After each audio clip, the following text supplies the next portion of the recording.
We begin here at 10 with a live look outside the CBS Broadcast Center right now in New York. That's where the only vice presidential debate of this election just wrapped up. Whether you watched it all evening or you're just getting caught up, we have you covered. We are digging into how the candidates try to convey the message at the top of the ticket, and we start here tonight with our Sara Machi. Sara?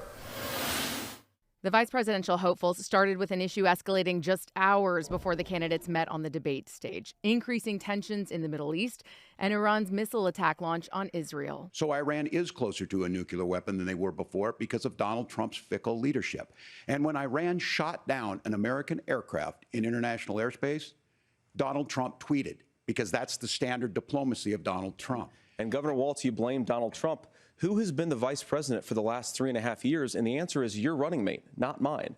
Donald Trump consistently made the world more secure. As states continue cleaning up from the catastrophic wreckage of Hurricane Helene, a storm that has killed more than 100 people, each pushing economic solutions to minimize climate change. What have Kamala Harris's policies actually led to? More energy production in China, more manufacturing overseas, more doing business in some of the dirtiest parts of the entire world. And when I say that, I mean the amount of carbon emissions they're doing per unit of economic output. We are producing more natural gas and more oil at any time than we ever have. We're also producing more clean energy.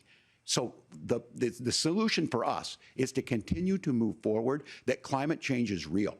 Reducing our impact is absolutely critical. Turning to the economy, Walz outlining the Harris housing policy, while Vance says she's had her chance. The one thing is there's 3 million new houses proposed under this plan with down payment assistance on the front end to get you in a house. A house is much more than just an asset to be traded somewhere. It's foundational to where you're at. Because she's been the vice president for 3.5 years. She had the opportunity to enact all of these great policies. And what she's actually done instead is drive the cost of food higher by 25%, drive the cost of housing higher by about 60%. On abortion, an issue the Harris campaign routinely features as a strength, Vance steering the conversation to fertility treatments. This is basic human right. We have seen maternal mortality skyrocket in Texas, outpacing many other countries in the world. This is about health care. In Minnesota, we are ranked first in health care for a reason. We trust women. We trust doctors. I want us to support fertility treatments. I want us to make it easier for moms to afford to have babies. I want it to make it easier for young families to afford a home so they can afford a place to raise that family.